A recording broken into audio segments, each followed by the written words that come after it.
সকল শিক্ষার্থীকে অনলাইন ক্লাসে আবারও স্বাগতম। আমাদের আজকের সাবজেক্ট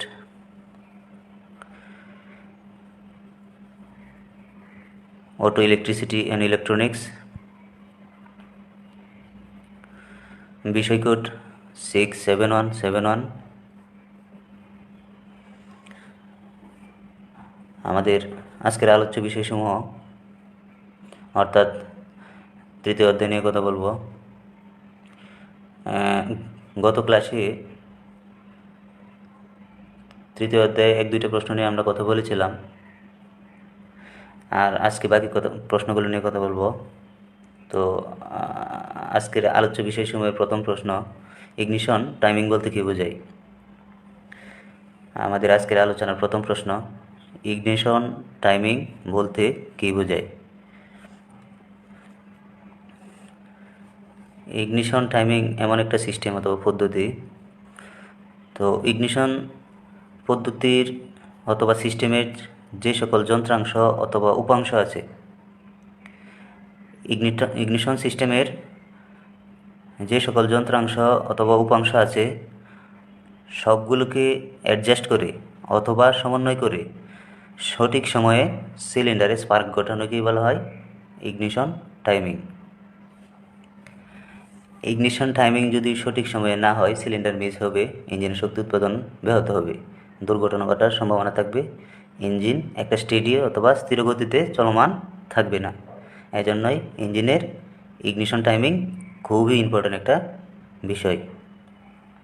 তো ইগনিশন টাইমিং বলতে কী বোঝায় যদি আসে পরীক্ষায়, তাহলে লিখব ইগনিশন পদ্ধতির সকল যন্ত্রাংশ বা উপাংশসমূহ অ্যাডজাস্ট করে বা সমন্বয় করে সঠিক সময়ে সিলিন্ডারে স্পার্ক ঘটানোকেই বলা হয় ইগনিশন সিস্টেম। আমার কথা ক্লিয়ার হচ্ছে কি না অথবা শোনা যাচ্ছে কি না, কোনো সমস্যা হলে অবশ্যই কমেন্ট করবা, আমি অবশ্যই কমেন্ট দেখতেছি সবগুলো। এরপরের প্রশ্নটা কি, ম্যাগনেটো বলতে কী বোঝায়? প্রথম প্রশ্নটা ছিল ইগনিশন টাইমিং বলতে কী বোঝায়, পরের প্রশ্ন হলো ম্যাগনেটো বলতে কী বোঝায়। তো ম্যাগনেটো শব্দের ম্যাগনেট থেকে ম্যাগনেটো মানে শব্দটা আসছে। তো ম্যাগনেটো মূলত একটা সেলফ কন্টেন্ট ডিভাইস। ম্যাগনেটো হলো একটা সেলফ কন্টেন্ট ডিভাইস, অর্থাৎ স্বয়ংক্রিয়ভাবে এটা কার্য সম্পন্ন করে। তো ম্যাগনেটো মূলত একটি সেলফ কন্টেন্ট ডিভাইস যা নিজেই লো ভোল্টেজ এবং হাই ভোল্টেজ উৎপাদন করতে সক্ষম। এক্ষেত্রে ব্যাটারির কোনো প্রয়োজন হয় না। তো এর আগে আমরা যে প্রশ্নটা করেছিলাম, ওই একটা প্রশ্ন আলোচনা করেছিলাম, ওই ব্যাটারি কয়েল ইগনিশন সিস্টেম। তো ব্যাটারি কয়েল ইগনিশন সিস্টেমে দেখা গেছিলো ওই ব্যাটারি থেকে 6 অথবা 12 ভোল্ট ইগনিশন সুইচ অন করলে ইগনিশন কয়েলে যায়, সিবি পয়েন্ট অন অফ হয়ে সেকেন্ডারিতে গিয়ে হাই ভোল্টেজ উৎপন্ন করে। পরে ওই হাই ভোল্টেজ ডিস্ট্রিবিউটারে যায়, ডিস্ট্রিবিউটারে গিয়ে টাইমিং অনুযায়ী স্পার্ক প্লাগে কী করে স্পার্ক ঘটায়। কিন্তু এই ক্ষেত্রে কী দেখা যাচ্ছে, ওই ক্ষেত্রে আমাদের ব্যাটারির প্রয়োজন নেই। তো ওই ম্যাগনেটো সিস্টেমে স্বয়ংক্রিয়ভাবে ওই জায়গায় একটা আর্মেচার থাকে, আর্মেচার যখন ঘুরতে থাকে চুম্বক ক্ষেত্র সৃষ্টি হয়, এর মধ্যে যে ফ্লাক্সগুলো আছে ওই ফ্লাক্সগুলো কর্তন হয় এবং একটা ভোল্টেজ উৎপন্ন করে, এটা স্বয়ংক্রিয়ভাবে উৎপন্ন করে। এজন্য এটাকে বলা হইতেছে সেলফ কন্টেন্ট ডিভাইস। এজন্য এক্ষেত্রে ব্যাটারির প্রয়োজন হয় না। তো ম্যাগনেটো সিস্টেম বলতে ম্যাগনেটো বলতে কী বোঝায়? তো ম্যাগনেটো মূলত একটি সেলফ কন্টেন্ট ডিভাইস যা নিজেই লো ভোল্টেজ এবং হাই ভোল্টেজ উৎপন্ন করতে সক্ষম। আমরা মূলত 2টো প্রশ্ন নিয়ে অলরেডি কথা বলেছি।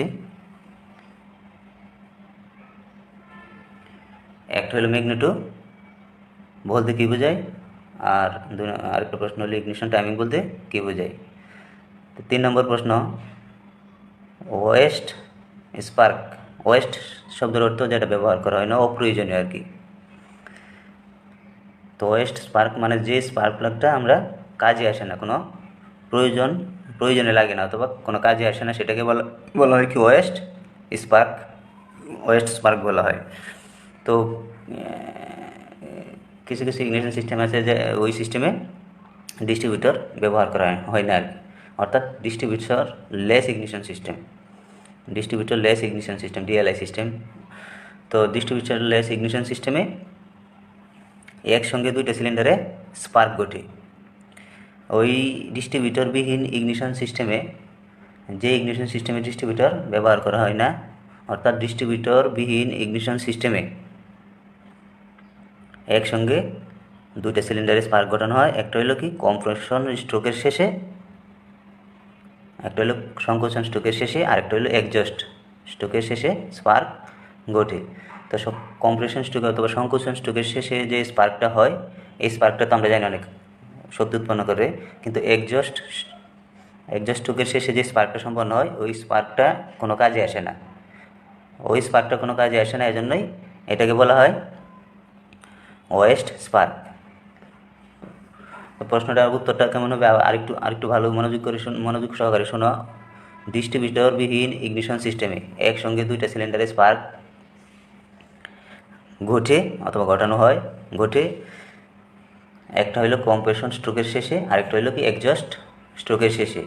এক্সজস্ট স্ট্রোকের শেষে যে স্পার্কটা ঘটে, ওই স্পার্কটা কোনো কাজে আসে না, অর্থাৎ শক্তি উৎপন্ন করে না, এজন্য এটাকে বলা হয় কি ওয়েস্ট স্পার্ক। এটাকে বলা হয় ওয়েস্ট স্পার্ক। ওয়েস্ট শব্দের অর্থ হলো যেটা কোনো কাজে আসে না অথবা প্রয়োজন পড়ে না, এটা বলা হয় কি ওয়েস্ট স্পার্ক। তো সিডিআই পদ্ধতি বলতে কী বোঝায়? আমাদের 4 নম্বর প্রশ্ন হলো সিডিআই মানে ক্যাপাসিটর ডিসচার্জ ইগনিশন।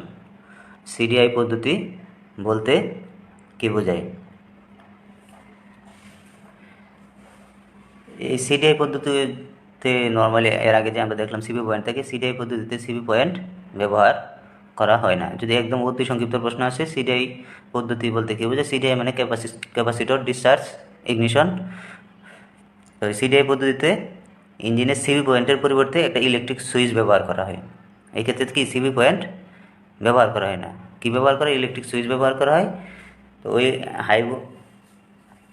এই ক্ষেত্রে হাই ভোল্টেজ একটা ক্যাপাসিটর দ্বারা, ওই ক্ষেত্রে তো সিবি পয়েন্ট ব্যবহার করা হয়, তো আর এই ক্ষেত্রে হলো একটা হাই ভোল্টেজ ক্যাপাসিটর থাকে, ওই ক্যাপাসিটর দ্বারা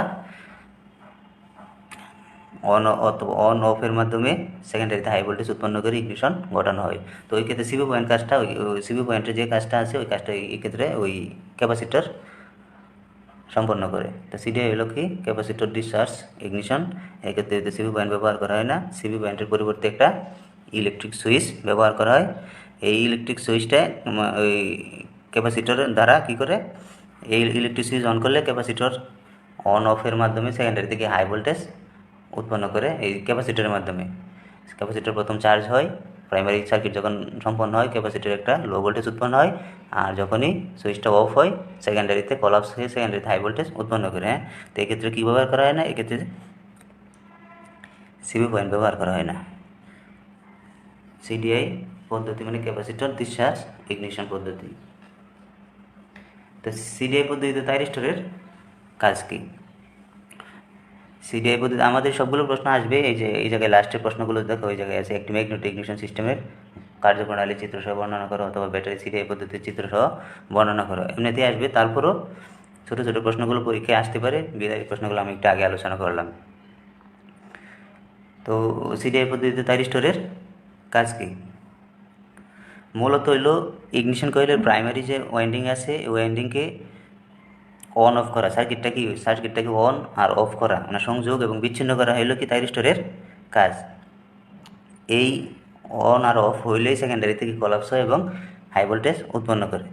তো সে যদি পরীক্ষায় আসে সিডিআই পদ্ধতিতে থাইরিস্টরের কাজ কি, মূলত হইলো তুমি লিখবা ইগনিশন কয়েলের প্রাইমারি ওয়াইন্ডিংকে অন অফ করা হলো থাইরিস্টরের কাজ, এতে করে সেকেন্ডারিতে হাই ভোল্টেজ উৎপন্ন করে। কীভাবে থাইরিস্টরের ভিতরে হাই ভোল্টেজ উৎপন্ন করে এটা তো পরে বিস্তারিত আলোচনা করবোই, কারণ তোমরা যারা আগে অরগেট পড়ছো, তো থাইরিস্টরে এরকম 4টা কন্ডাক্টর থাকে, ওই এনোড থাকে, কেথোড থাকে, 2টা টার্মিনাল থাকে, এভাবে 4টা থাকে।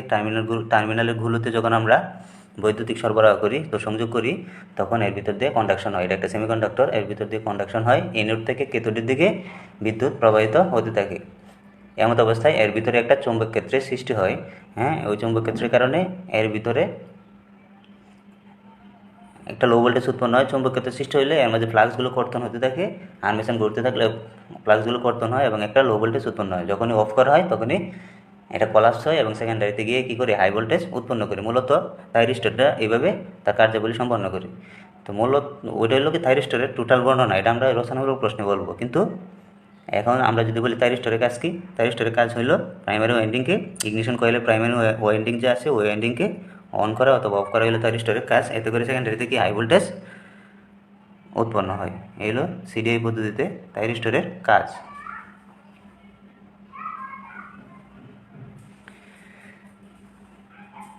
এরপর দেখো ম্যাগনেটো ইগনিশন সিস্টেমের সুবিধা ও অসুবিধা।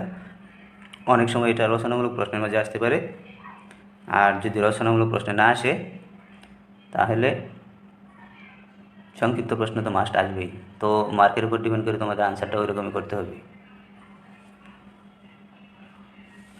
তাহলে আমরা এখন দেখব ম্যাগনেটো ইগনিশন সিস্টেমের সুবিধা। তো নর্মালি এই প্রশ্নগুলো ওই একবার তোমরা বইয়ের ভিতরে যদি একবার রিডিং দেও তাহলে হয়তো অনেকটা বুঝতে পারবে। তারপরও একটা বিষয় আলোচনা করলে হ্যাঁ মনে থাকে, দীর্ঘদিন মনে থাকে অথবা বুঝতে সহজ হয়। তো ম্যাগনেটো ইগনিশন সিস্টেমের সুবিধার মাঝে যদি বলি, প্রথম সুবিধাটা হলো কি, এতে কি ব্যাটারির প্রয়োজন হয় না। কারণ আমি সংজ্ঞার মাঝে বলছি ম্যাগনেটো মানে কি সেলফ কন্টেন্ট ডিভাইস, অর্থাৎ স্বয়ংক্রিয়ভাবে কী করে একটা ভোল্টেজ উৎপন্ন করে। এই জন্য এক্ষেত্রে আমাদের কি হয় না, ব্যাটারির প্রয়োজন হয় না। তো ম্যাগনেটো ইগনিশন সিস্টেমের সুবিধার মাঝে প্রথম যে অ্যাডভান্টেজ অথবা সুবিধা সেটা হলো কি, এক্ষেত্রে কোনো স্টোরেজ ব্যাটারির প্রয়োজন হয় না। 2 নম্বর হলো ম্যাগনেটো ইগনিশন সিস্টেমে স্বয়ংক্রিয়ভাবে হাই ভোল্টেজ উৎপন্ন করতে পারে। একটু আগে আমরা সংখ্যার মাঝে দেখলাম লো ভোল্টেজ উৎপন্ন করে পরবর্তীতে এটারে হাই ভোল্টেজে পরিণত করে। তো 2 নম্বর হলো কি, এটা স্বয়ংক্রিয়ভাবেই হাই ভোল্টেজ উৎপন্ন করতে পারে। কিন্তু অন্যান্য সিস্টেমগুলোতে আমাদের ব্যাটারির প্রয়োজন হয়, ওই ব্যাটারির লো ভোল্টেজকে হাই ভোল্টেজে পরিণত হইতে আমরা দেখি। কিন্তু এই ক্ষেত্রে কোনো সোর্সের প্রয়োজন হয় না, ব্যাটারির প্রয়োজন হয় না। নিজেই কী করে স্বয়ংক্রিয়ভাবে একটা ভোল্টেজ উৎপন্ন করে, এই ভোল্টেজটাকে পরবর্তীতে হাই ভোল্টেজে রূপান্তর করে। 3 নম্বর হইল যথাসময়ে স্পার্ক ঘটায়। সঠিক সময়ে ম্যাগনেটো ইগনিশন সিস্টেমে কী হয়, স্পার্ক ঘটায়। জায়গা কম লাগে, এক্ষেত্রে যেহেতু ব্যাটারির প্রয়োজন হয় না অন্যান্য যন্ত্রাংশগুলোর তুলনায়, যন্ত্রাংশ কম, সুতরাং জায়গার প্রয়োজনও কম। অধিক দ্রুতগতি সম্পন্ন গাড়িগুলোতে এটা ব্যবহার করা যায়, সন্তোষজনকভাবে এটা কাজ করে, গঠন ও ব্যবহার সহজ। তো লাস্টে যে 3টা প্রশ্ন বললাম, যখনই কোনো সুবিধা আসবো, 3টা স্টেপ বললাম, যখনই কোনো সুবিধা আসবো এটা আমরা দিতে পারবো। এটা হলো টেকনিক্যালি একটা মনে রাখার বিষয়। যেমন গঠন, ব্যবহার সহজ, সুবিধার মাঝে এটা যে কোনো ক্ষেত্রে দিতে পারবো। ঠিক আছে, ব্যবহার সন্তোষজনক, এটা সুবিধার মধ্যে যে কোনো ক্ষেত্রে দিতে পারবো, যে কোনো সুবিধার মাঝেই। ঠিক আছে, এটা শুধু ম্যাগনেটো না, সিডিআইয়ের সুবিধার মাঝেও দিতে পারবো। আর আগের যেগুলো আছে এগুলো একটু দেখে বলতে হবে। তো এক্ষেত্রে অসুবিধাটা কি এটা দেখতে হবে। তো ম্যাগনেটো ইগনিশন সিস্টেমের সুবিধা আর অসুবিধাটা হলো, 1 নম্বরে বলছে কি, স্টোরেজ ব্যাটারিতে ব্যবহার করা হয় না। ফলে স্টার্টিং সিস্টেম যে আছে, স্টার্টিং সিস্টেমটা ম্যানুয়ালি আমাদের কন্ট্রোল করতে হয়। যেহেতু এই ম্যাগনেটো ইগনিশন সিস্টেমে কী ব্যবহার করা হয় না, ব্যাটারি ব্যবহার করা হয় না। এক্ষেত্রে ব্যাটারি না থাকলে আমরা জানি ব্যাটারির মাধ্যমে আমরা স্টার্টিং সিস্টেম কী হয়, স্টার্ট হয় ব্যাটারি থেকেই। প্রাইমারি কি ভোল্টেজটা যায় পরে স্টার্ট হয়। এক্ষেত্রে যেহেতু ম্যাগনেটো ইগনিশন সিস্টেমে ব্যাটারির প্রয়োজন করা হয়, মানে ব্যবহার করা হয় না, এক্ষেত্রে স্টার্টিং সিস্টেমটা আমাদের ম্যানুয়ালি কি কার্যকরী সম্পন্ন করতে হয়। এটা হলো এর একটা অসুবিধা। তো এই ক্ষেত্রে হলো লো স্পিড ইঞ্জিন স্টার্টিং করা জটিল হয়ে যায়। আমরা জানি কি অতি দ্রুত সম্পন্ন গাড়িতে এটা ব্যবহার করা হয়, কিন্তু যে গাড়িগুলো লো স্পিডে চলে ওই লো স্পিডে এটা ব্যবহার করা একটু জটিল হয়ে যায়। এটা হলো কি ম্যাগনেটো ইগনিশন সিস্টেমের অসুবিধা। অথবা আরেকটা অসুবিধা আছে, একদম বড় গাড়িগুলোতে, ইঞ্জিনগুলোতে, ওই যানবাহনে এটা ব্যবহার করা যায় না। এরকম 1, 2, 3টা কি অসুবিধা দিতে হইবে, আর 3টা সুবিধা অথবা 4টা সুবিধা দিতে হইব। তো পরীক্ষায় যদি আসে ম্যাগনেটো ইগনিশন সিস্টেমের সুবিধা আর অসুবিধা, তো বেসিক যে জিনিসটা, বেসিক 2-3টা মানে এটা অবশ্যই জানতে হবে যে এক্ষেত্রে স্টোরেজ ব্যাটারি ব্যবহার করা হয় না, এটা স্বয়ংক্রিয়ভাবে হাই ভোল্টেজ লো ভোল্টেজ উৎপন্ন করে। আর বাকি যেগুলো আছে, যেমন যথাসময়ে স্পার্ক ঘটায়, জায়গা কম লাগে, হ্যাঁ, অতি দ্রুতগতি গাড়িতে ব্যবহার করা হয়, বা ব্যবহার সন্তোষজনক, অথবা গঠন ও ব্যবহার সহজ। তো এই জিনিসগুলো এজ ইউজুয়ালি কিন্তু আমাদের মূল যে 2টা বা আছে 2টা 3টা, ওইটা অবশ্যই দিতে হবে। এগুলো দেখলেই এক্সামিনার যারা খাতা দেখবে ওরা বুঝবে না, হ্যাঁ ছেলেটা এক্সপার্ট আছে অথবা বিষয়টা বুঝেই প্রশ্নটা আনসার করছে। ঠিক আছে, এই জন্য আমাদের প্রথম 2টা সুবিধার মধ্যে দিতে হবে, এতে কোনো স্টোরেজ ব্যাটারি ব্যবহার করা হয় না। দ্বিতীয়ত হলো কি, স্বয়ংক্রিয়ভাবে হাই ভোল্টেজ উৎপন্ন করতে পারে। কারণ আমরা জানি ম্যাগনেটো শব্দের অর্থ হলো ম্যাগনেট থেকে সেলফ কন্টেন্ট ডিভাইস, এটা স্বয়ংক্রিয়ভাবে কী করে, হাই ভোল্টেজ উৎপন্ন করে। এরপরে আছে কি সিডিআই ব্যবহারের সুবিধা। এখন হলো সিডিআই ব্যবহারের সুবিধা। সিডিআই মানে ক্যাপাসিটর, ডিসচার্জ, ইগনিশন। তো সিডিআই ব্যবহারের সুবিধাগুলো আমরা যদি বলি, তো সিডিআই প্রথমে অ্যাড হলো কি, এতে স্পার্ক প্লাগে ফাউলিং হয় না। ঠিক আছে, ফাউলিং বলতে হঠাৎ করে আগুন জ্বলে ওঠা অথবা ভাইব্রেট হওয়া। তো ওই সিডিআই পদ্ধতিতে কী হয় না, স্পার্ক প্লাগে ফাউলিং হয় না। এটা হলো কি এর একটা সুবিধা, মানে অ্যাডভান্টেজের মাঝে পড়ে সুবিধা। আর স্টার্টিংয়ের সময় সহজ ইঞ্জিন চালু হয়। 2 নম্বর সুবিধার মাঝে আছে সহজ ইঞ্জিন চালু হয় সহজেই। আর অধিক গতিসম্পন্ন ইঞ্জিনে ভালো স্পার্ক পাওয়া যায়।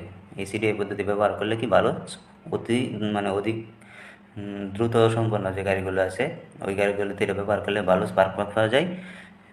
আর এয়ার ফুয়েল মিক্সারটা সহজেই প্রজ্বলিত হয়, ভালো হয়।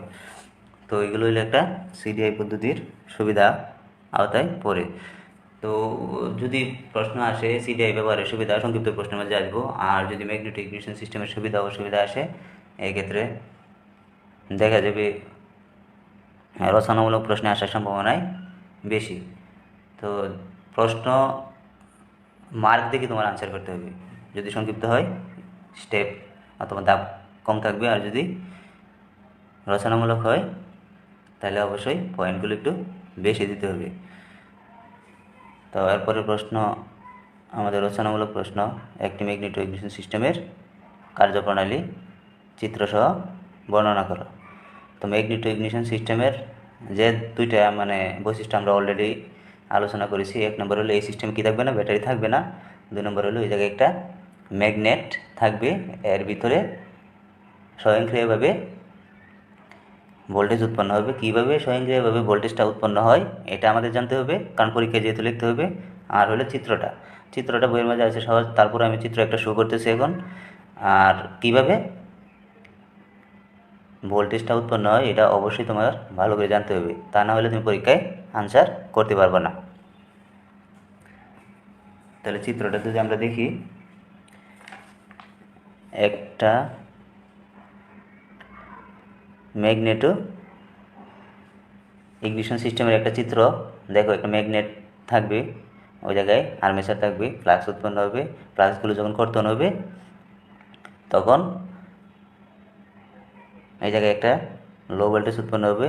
এই লো ভোল্টেজটা ইগনিশন পরবর্তীতে সিপি পয়েন্ট কলাপসের মাধ্যমে ইগনিশন কয়েলে গিয়ে কি হাই ভোল্টেজ উৎপন্ন হবে। হাই ভোল্টেজ উৎপন্ন হওয়ার পর সেটা কি করে, ইঞ্জিনের টাইমিং অনুযায়ী সঠিক সময়ে গিয়ে কী করে, স্পার্ক ঘটায়। তো কীভাবে কার্যাবলী সম্পন্ন করে এটা নিয়ে আমি একটু কথা বলবো। তো এই সিস্টেমটা কার্যাবলী যখন সম্পন্ন করে ওই রচনামূলক প্রশ্ন চিত্র আঁকার পর প্রথমত রচনামূলক প্রশ্ন লেখা চিত্র যখনই আঁকবা, রচনামূলক প্রশ্ন লেখার সিস্টেম হয়েছে, প্রথমত বলবো ওই সিস্টেমটা কী কী যন্ত্রাংশের সমন্বয়ে গঠিত। এটা অলরেডি যারা টেকনিক ইউজ করে ওরা তো লেখই, তারপরে যারা না জানো এদের জন্য বলা। তো প্রথমত বলতে হবে এই সিস্টেমটা মূলত কি, একটা ম্যাগনেটো, একটা CP point, ignition switch, condenser, ignition coil, spark plug, এইগুলো সমন্বয়ে কী হয়, গঠিত। তো একটা ম্যাগনেটো সিস্টেম কিসের সমন্বয়ে গঠিত, magneto, CP point, condenser, ignition switch, ignition coil ও স্পার্ক প্লাগের সমন্বয়ে গঠিত। তো ইঞ্জিন যখন চালু হয়, অর্থাৎ যখন ক্র্যাঙ্কশ্যাফট ঘুরতে থাকে, তখন ওই দুইটা ফুলের মধ্যবর্তী ফাঁক জায়গায় কী হয়, আর্মেচারটা ঘুরতে থাকে। এই যে ফুল, এই যে একটা ফুল, এই যে একটা ফুল, এর মধ্যবর্তী জায়গায় আর্মেচারটা কী হয়, ঘুরতে থাকে। আর্মেচার যখন ঘুরে তখন একটা চুম্বক ক্ষেত্র সৃষ্টি হয়। একটা জিনিস বস্তু যখন ঘুরতে থাকে তখন চারপাশে একটা, যেহেতু এটা একটা ম্যাগনেট, একটা চুম্বক ক্ষেত্র সৃষ্টি হয়। এটারে বলা হয় কি, লাইন্স অফ ফোর্স। তো এই চুম্বক ক্ষেত্রগুলো সৃষ্টি হয় আর্মেচার যখন ঘুরতে থাকে। এই চুম্বক ক্ষেত্রগুলো যে ফ্লাক্স আছে, ফ্লাক্সগুলো কী হয়, কর্তন হয়, কাটতে থাকে। আর ফ্লাক্সগুলো যখন কাটতে থাকে আর্মেচার কয়েলে কী হয়, একটা লো ভোল্টেজ উৎপন্ন হয়। তো ওই লো ভোল্টেজটা কীভাবে উৎপন্ন হয়েছে আমি আবার বলতেছি। ইঞ্জিন যখন চালু হয়, অর্থাৎ ক্র্যাঙ্কশ্যাফট যখন ঘুরতে থাকে, তখন এই দুইটা ফুলের মধ্যবর্তী জায়গায় কী আর্মেচারটাও ঘুরতে থাকে। হ্যাঁ, আর এটা একটা চুম্বক ক্ষেত্র সৃষ্টি হয় বিধায় এতে কি অসংখ্য পরিমাণ ফ্লাক্স থাকে। তা আর্মেচার যখন ঘুরতে থাকে এই ফ্লাক্সগুলো কী হয়, এই ফ্লাক্সগুলো কর্তন হয়। ঠিক আছে, এই ফ্লাক্সগুলো এটা বলে লাইন্স অফ কোর্স আর কি, হ্যাঁ, এই কোর্সগুলো কর্তন হয় অথবা এই ফ্লাক্সগুলো কর্তন হয় এবং আর্মেচার কয়েলে কি একটা লো ভোল্টেজ উৎপন্ন হয়। এই অবস্থায় কী করে, ইগনিশন সুইচটা কী থাকে, অন থাকে। ইগনিশন সুইচ অন থাকায় এই লো ভোল্টেজটা প্রাইমারি সার্কিটে সম্পূর্ণ, প্রাইমারি সার্কিটটা যে আছে মানে ওই সেকেন্ডারি ইয়া ছাড়া, ওই ইগনিশন কয়েল সেকেন্ডারি ইয়া ছাড়া প্রাইমারি যে সার্কিটটা আছে টোটাল সার্কিটটাকে কী করে সম্পন্ন করে, কারণ এই সময় কী থাকে, ইগনিশন সুইচ অন থাকে, সিবি পয়েন্ট কন্ডেন্সার হয়ে প্রাইমারি সার্কিটকে সম্পন্ন করে কি ওই লো ভোল্টেজটা কী করে, এমত অবস্থায় তুমি পরীক্ষা লিখবে, এমত অবস্থায় ইগনিশন সুইচ অন থাকায় সিবি পয়েন্ট কন্ডেন্সার হয়ে এই লো ভোল্টেজটা প্রাইমারি সার্কিটটাকে টোটাল সম্পন্ন করে। যখন ইগনিশন সুইচটা অফ হয়, এবার আসো কখন অফ হইবে, ক্যাম আছে, ক্যামটা যখন ঘুরতে থাকে, ক্যাম ব্রেকার যখন ঘুরে, এই ঘোরার কারণে কি সিবি পয়েন্টটা কী হয়, অফ হয়। এমত অবস্থায় ম্যাগনেটিক ফিল্ড যে আছে, এই ম্যাগনেটিক ফিল্ড কলাপস হয় অথবা কি বন্ধ হয়ে যায় এবং সেকেন্ডারিতে গিয়ে হাই ভোল্টেজ উৎপন্ন করে এবং হাই টেনশন লিডের মাধ্যমে ডিস্ট্রিবিউটরে যায় এবং অর্ডার অনুযায়ী বাতাসে জ্বালানি মিশ্রণ দহন ঘটায়। ওই জায়গায় এই জায়গায় আমি ডিস্ট্রিবিউটর চিত্রের মাঝে এটা শো করি নাই, ওই জায়গায় শো তুমি ইচ্ছা করলে করতে পারো অথবা বইয়ের মধ্যে যেভাবে দিছে এইভাবে আর কি শো করে নাই, এই জন্য আমি আর ডিস্ট্রিবিউটার এটাকে কী করে নাই, শো করে নাই। তো সে যখনই ইগনিশন সুইচটা অফ হয় তখন এই ম্যাগনেটিক ফিল্ডটা প্রাইমারি সার্কিটে যেটা কি মানে যে ভোল্টেজটা লো ভোল্টেজ উৎপন্ন হয় এটা কি কলাপস হয় এবং সেকেন্ডারি থেকে হাই ভোল্টেজ উৎপন্ন হয়। এই হাই ভোল্টেজটা আগে আমরা যে সিডে ব্যাটারি কয়েল ইগনিশন সিস্টেম করছিলাম, এর পরবর্তী ধাপগুলো সেমই, হাই টেনশন লিডের মাধ্যমে ডিস্ট্রিবিউটরে যায় এবং ইঞ্জিনের অর্ডার অনুযায়ী স্পার্ক প্লাগে গিয়ে কি স্পার্ক ঘটায়। আর যখন স্পার্ক প্লাগে স্পার্ক ঘটায়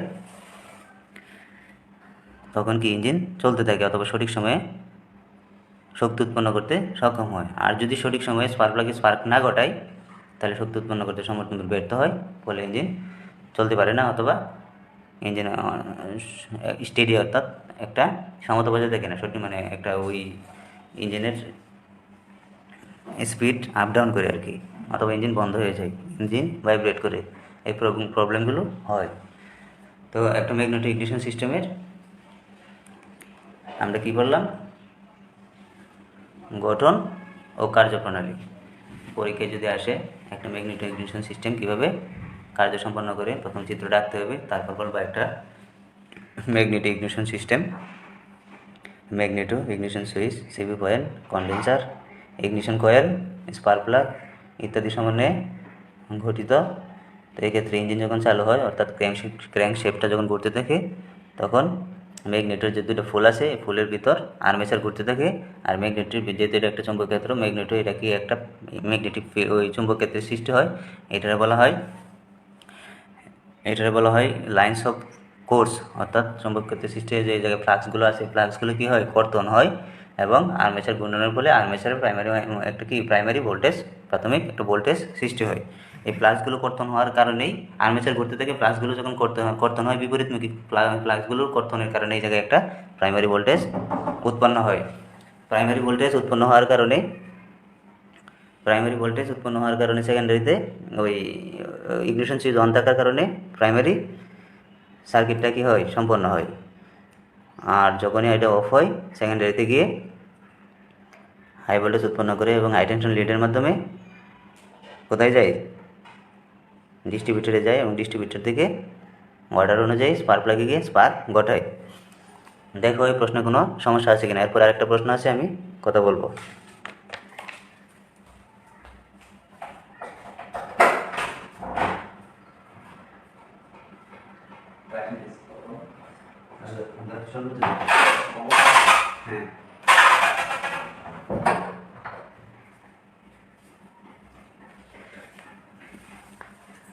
আমাদের পরের প্রশ্ন যেটা সেটা হলো একটা ব্যাটারি সিডিআই পদ্ধতি চিত্র সহ বর্ণনা করো।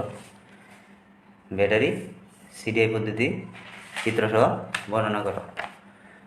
তো ব্যাটারি সিডিআই পদ্ধতি যে চিত্র, সিডিআই মানে ক্যাপাসিটর ডিসচার্জ ইগনিশন, অর্থাৎ এতে কী থাকবে, একটা ক্যাপাসিটর থাকবে, এক্ষেত্রে কোনো সিবি পয়েন্ট থাকবে না। তো ওই সিবি পয়েন্টের কার্যক্রমটা এই থাইরিস্টর ক্যাপাসিটর সম্পন্ন করে। হ্যাঁ, তো কীভাবে কার্যগুলি সম্পন্ন করে এক্ষেত্রে আমরা সেটা নিয়ে কথা বলবো। তাহলে সিডিআই এর ফুল মিনিং যদি পরীক্ষা আসে, সিডিআই মানে কি? ক্যাপাসিটর ডিসচার্জ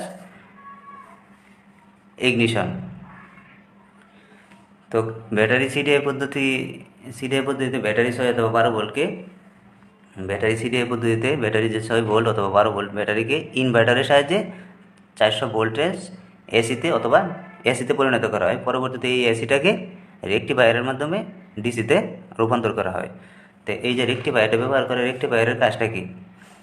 এই জায়গায় ব্যাটারি তো আমরা জানি, আর ইগনিশন সুইচ তো অন অফ করলে সার্কিটটা সম্পূর্ণ, এটা আমরা জানি। এই ক্ষেত্রে নতুন একটা আসছে, এটার বলা হয় কি? ইনভার্টার। তো ইনভার্টারের কাজটা কি? আমরা এর আগে যে সিডিআই পদ্ধতি পড়ছিলাম, স্টেপ ডাউন অথবা step up transformer. Step up ট্রান্সফরমারের কাজটা ছিল কি? লো ভোল্টেজকে হাই ভোল্টেজে রূপান্তর করা, হাই ভোল্টেজে রূপান্তর করা। অথবা স্টেপ ডাউন ট্রান্সফরমারের কাজ হলো হাই ভোল্টেজকে লো ভোল্টেজে রূপান্তর করা। আর এই ক্ষেত্রে ওই কাজটা কী করতেছে? ইনভার্টারে করতেছে। ঠিক আছে, এই ইনভার্টারের কাজ হলো ডিসি সার্কিটে লো ভোল্টেজ ডিসিকে হাই ভোল্টেজ ডিসিতে রূপান্তর করা। এটা ঠিক ট্রান্সফরমারের মতো কাজটা করতেছে। তো ইনভার্টারের কাজ হলো কি? আমাদের যে লো ভোল্টেজটা উৎপন্ন হয়, এই লো ভোল্টেজটাকে হাই ভোল্টেজে রূপান্তর করার জন্য আমরা ইনভার্টারটা ব্যবহার করি। তাহলে এক্ষেত্রে ব্যাটারি, ইগনিশন সুইচ, ইনভার্টার আর রেকটিফায়ারের কাজ হলো কি? এসিকে ডিসিতে রূপান্তর করা। আমাদের যে ভোল্টেজটা উৎপন্ন হয়, কারেন্টটা, এটাকে এসিটাকে ডিসিতে রূপান্তর করার জন্য আমরা কী করি? রেকটিফায়ার ব্যবহার করে থাকি। তো পরীক্ষায় যদি আর বাকি তো এই জায়গায় আছে আমাদের ক্যাপাসিটর, থাইরিস্টর, ইগনিশন কয়েল আর হলো ডিস্ট্রিবিউটর আর স্পার্ক প্লাগ। তো কীভাবে কার্যাবলী সম্পন্ন করে একটু আমি ধারাবাহিকভাবে বলি, তো বর্ণনাটা ওরকম হবে। ওই সিডিআই পদ্ধতিতে ব্যাটারি 6 থেকে 12 ভোল্টকে ইনভার্টারের সাহায্যে 400 ভোল্টেজ 6 থেকে 12 ভোল্টকে কি 400 ভোল্টেজ এসিতে পরিণত হয়। উক্ত 400 ভোল্টেজ এসিকে রেকটিফায়ারের মাধ্যমে 400 ভোল্টেজ ডিসিতে রূপান্তর করা হয়। তো ওই 400 ভোল্টের যে ইনভার্টারের মাধ্যমে যে এসিটা উৎপন্ন হয়েছে, এটাকে রেকটিফায়ারের মাধ্যমে 400 ভোল্টেজ ডিসিতে রূপান্তর করা হয়। এই পদ্ধতিতে ইলেকট্রনিক সুইচ হিসেবে থাইরিস্টর ব্যবহার করা হয়। তার মানে এই ক্ষেত্রে আমরা কী ব্যবহার করছি? থাইরিস্টর। ইলেকট্রনিক সুইচ হিসেবে কী ব্যবহার করছি? থাইরিস্টর ব্যবহার করা হয়। থাইরিস্টর অফ থাকলে ক্যাপাসিটর 400 ভোল্টে চার্জ হয়। যখন এটা অফ অবস্থায় থাকে তখন এই ক্যাপাসিটরটা চার্জ হয় কি? ওই যে ভোল্টেজটা উৎপন্ন হয়েছে 400 ভোল্টেজে কী হয়? চার্জ হয়। কিন্তু সুইচ অন হওয়া মাত্রই সেকেন্ডারিতে হাই ভোল্টেজ উৎপন্ন হয়, অর্থাৎ 40,000 ভোল্টেজ উৎপন্ন হয়। তো ওই থাইরিস্টরটা যখন অফ থাকে তখন এই ক্যাপাসিটরটা 400 ভোল্টেজ, এই জায়গায় যে 400 ভোল্টেজ ইনভার্টারের মাধ্যমে 400 ভোল্টেজ ডিসিতে পরিণত হয়েছে, এটা কি? এই ক্যাপাসিটরটা 400 ভোল্টেজ ডিসিতে কি হয়? চার্জ হয়। যখনই এটা কি অফ থাকে, কিন্তু যখনই এটা অন হয় তখন এই সেকেন্ডারিতে কলাপস হয় এবং ভোল্টেজটা সেকেন্ডারিতে গিয়ে কলাপস হয় এবং হাই ভোল্টেজ উৎপন্ন করে। এখন থাইরিস্টরটা কীভাবে কাজ করে একটু আমি আলোচনা করব। থাইরিস্টরটা হলো একটা সেমিকন্ডাক্টর। যারা অর্গেট পড়ছো এর আগে, থাইরিস্টরের মানে এনোড থাকে, কেথোড থাকে, দুইটা টার্মিনাল পোস্ট থাকে। ওই টার্মিনাল পোস্টগুলো দিয়ে যখন কারেন্ট সরবরাহ করা হয় তখন এর ভিতর দিয়ে এনোড থেকে কেথোডের দিকে কী হয়? যখন কারেন্ট সরবরাহ করে এনোড থেকে কেথোডের দিকে কারেন্ট প্রবাহিত হতে থাকে। ফলে প্রাইমারি সার্কিটে একটা ওই তো যখন ওই প্রাইমারি সার্কিটটা সম্পন্ন হয় তখন এর মাধ্যমে চুম্বক ক্ষেত্রের কারণে একটা লো ভোল্টেজ যে উৎপন্ন হয়েছে, এটা যখনই অফ হয়ে যায় তখন এর সাথে সাথে কলাপস হয় এবং সেকেন্ডারিতে গিয়ে হাই ভোল্টেজ উৎপন্ন করে। যখন সুইচটা অফ হয়, অন থাকে অবস্থায় তো 400 ভোল্টেজ উৎপন্ন করে, আর যখনই অফ হয় তখন সেকেন্ডারিতে গিয়ে হাই ভোল্টেজ উৎপন্ন করে। তার মানে থাইরিস্টর অফ থাকলে ক্যাপাসিটর 400 ভোল্টে চার্জ হয়, কিন্তু সুইচ অন হওয়া মাত্রই সেকেন্ডারিতে হাই ভোল্টেজ অর্থাৎ 40,000 ভোল্টেজ উৎপন্ন হয়। এটা মূলত একটা সিভি পয়েন্টের মতন, থাইরিস্টরে যে সুইচটা এটা একটা সিভি পয়েন্টের মতন কাজ করে। এটা 4 স্তর বিশিষ্ট একটা সেমিকন্ডাক্টর। এতে এনোড থাকে, কেথোড থাকে, গেট টার্মিনাল থাকে। টার্মিনালে কারেন্ট দেওয়া মাত্রই কন্ডাকশন শুরু হয়। এটা একটা সেমিকন্ডাকশন। এনোড থেকে কেথোডের দিকে কারেন্ট প্রবাহিত হয় এবং প্রাইমারি ওয়াইন্ডিংয়ে বৈদ্যুতিক ফ্লাক্সের কারণে 400 ভোল্টেজ উৎপন্ন হয়। কিন্তু যখনই সুইচ অফ হয় তখনই কলাপস হয় এবং সেকেন্ডারি থেকে হাই ভোল্টেজ উৎপন্ন করে।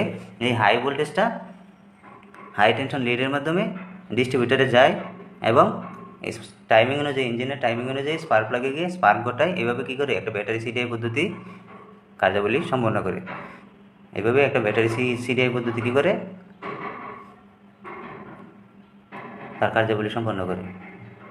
আশা করি যারা মনোযোগ সহকারে শুনছে অবশ্যই বুঝতে পারছো। এক্ষেত্রে কী লাগে, একটা ব্যাটারি থাকবো, ইগনিশন সুইচ থাকবো, ইনভার্টার থাকবো, রেক্টিফায়ার, ক্যাপাসিটর, থাইরিস্টর। তো আলাদাভাবে যদি বলি ইনভার্টারের কাজ কি, ইনভার্টারের কাজ হলো ট্রান্সফরমারের মতন কাজ করে, ঠিক আছে। লো ভোল্টেজকে হাই ভোল্টেজে রূপান্তর করার জন্য এটা ব্যবহার করা হয়। যেমন ব্যাটারির যে 6 থেকে 12 ভোল্টটাকে 400 ভোল্টেজে রূপান্তর করে, পরে এই এসি ভোল্টেজটাকে ডিসিতে রূপান্তর করার জন্য কি রেক্টিফায়ার ব্যবহার করা হয়। আর থাইরিস্টর হলো 4 স্তর বিশিষ্ট একটা সেমিকন্ডাক্টর। এর ভিতরে এনোড থাকে, ক্যাথোড থাকে, আর 2টা টার্মিনাল পোস্ট থাকে। টার্মিনাল পোস্টে যখন বৈদ্যুতিক সরবরাহ করা হয় তখন এর ভিতর এনোড থেকে ক্যাথোডের দিকে বিদ্যুৎ প্রবাহিত হতে থাকে। ওই এনোড থেকে ক্যাথোডের দিকে যখন বিদ্যুৎ প্রবাহিত হওয়ার দরুন প্রাইমারি ওয়াইন্ডিংয়ে কি একটা বৈদ্যুতিক ফ্লাক্সের সৃষ্টি হয়। এই 400 ভোল্টেজটা তখন ওই প্রাইমারি সার্কিটটাকে সম্পন্ন করে। আর যখনই অফ হয় সুইচটা, অথবা ওই বিদ্যুৎ সরবরাহ অফ হয়, তখনই ওই সাথে সাথে কলাপস হয় এবং সেকেন্ডারি থেকে হাই ভোল্টেজ উৎপন্ন করে ওই 400 ভোল্টকে 40,000 ভোল্টেজে রূপান্তর করে।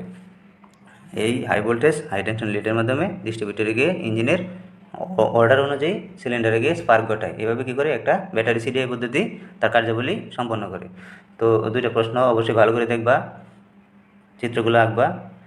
আর তৃতীয় অধ্যায়ে এই প্রশ্নগুলোই আলোচনা, মানে আর মনে হয় না যে কোনো প্রশ্ন আলোচনা করতে হবে। তারপরে ইগনিশন টাইমিং সেটিং পদ্ধতি, ইগনিশন টাইমিং সেটিং পদ্ধতি আর পরবর্তী ক্লাসে একটু আলোচনা করে আমরা পরে চ্যাপ্টারে যাব। মনে হয় 6ষ্ঠ অধ্যায় পর্যন্ত তোমাদের মিড টার্ম হওয়ার একটা পসিবিলিটি আছে। তারপর আমি জানাবো কত অধ্যায় তোমাদের মিড টার্ম হবে। তো আজকে সময় মোটামুটি শেষ। তো এই পর্যন্তই। সবাই ভালো থাকো, সুস্থ থাকো, সবাই দোয়া করো। আল্লাহ হাফেজ।